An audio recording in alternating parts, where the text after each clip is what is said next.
Hey guys, back with another video. Today I wanted to do a video about Bitcoin versus Ethereum and why I own more Bitcoin than Ethereum. And especially in the short to medium term, I think Bitcoin will outperform Ethereum. So let's get right into it.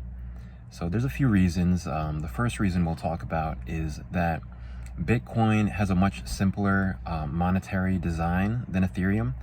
So Ethereum, it has this burn mechanism that everybody has been excited about because it's going to limit the supply of Ethereum.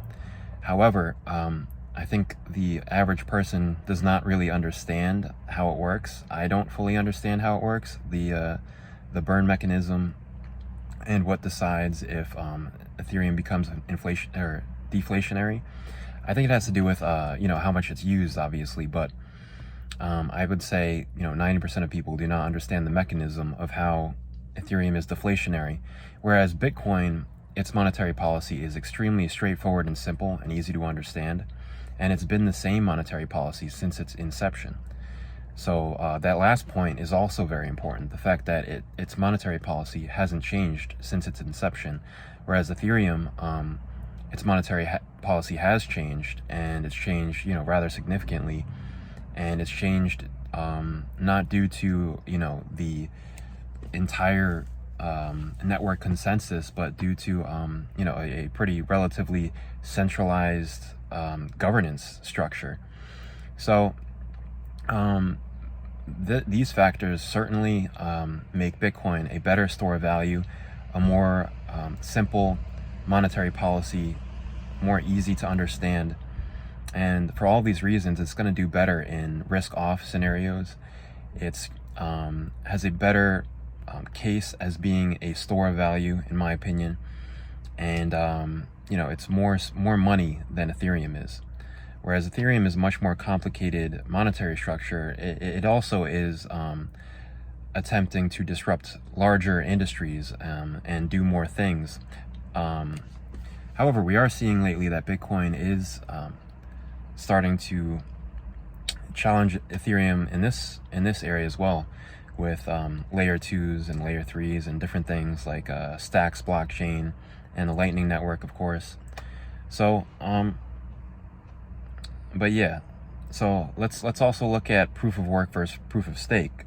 So proof of work, a lot of people don't like it. It's become unpopular. Almost all blockchains, modern blockchains, do not use proof of work. They use proof of stake because of its energy efficiency, because really anybody can participate in it, because you don't need any hardware to participate in proof of stake. Whereas in proof of work, you need mining machines to participate in getting the rewards of that system.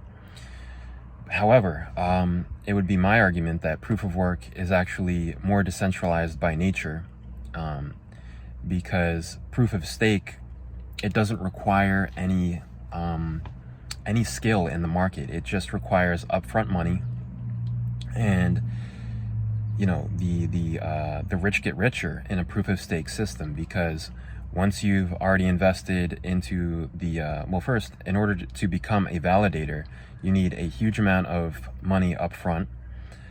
And then once you've done that, all you have to do is just sit on your tokens and make more tokens. So the more money you have, the more money you get.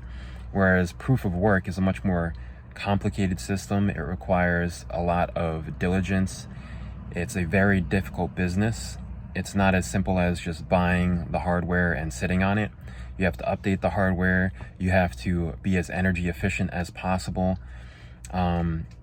So location matters. If you're in the wrong location, it's going to be very difficult to compete with others who are in locations with cheaper electricity. So for these reasons, it's not as simple as the rich get richer as it is with proof of stake. In proof of work, you have to constantly be doing work, and just because you have a lot of money up front doesn't mean you're gonna outcompete everybody else in the proof of work system. So this makes it a much more decentralized system, whereas over time proof of stake just gets more and more centralized, and already Ethereum is much more centralized in terms of Lido, I believe, controls a huge percent of the proof of stake. And fortunately, China did used to have a large percent of Bitcoin mining, but not so much anymore. So proof of work is becoming more decentralized over time, unlike proof of stake. So this is a significant point in terms of its monetary policy, in terms of its being defended against government intervention. It's going to be much more easy for the government to ban or try to manipulate Ethereum when proof of stake is so centralized. And also when Ethereum's governance structure, as we mentioned earlier, is also much more centralized. Whereas in order to do any governance changes in Bitcoin, it requires a lot more consensus among the network participants than it does with Ethereum.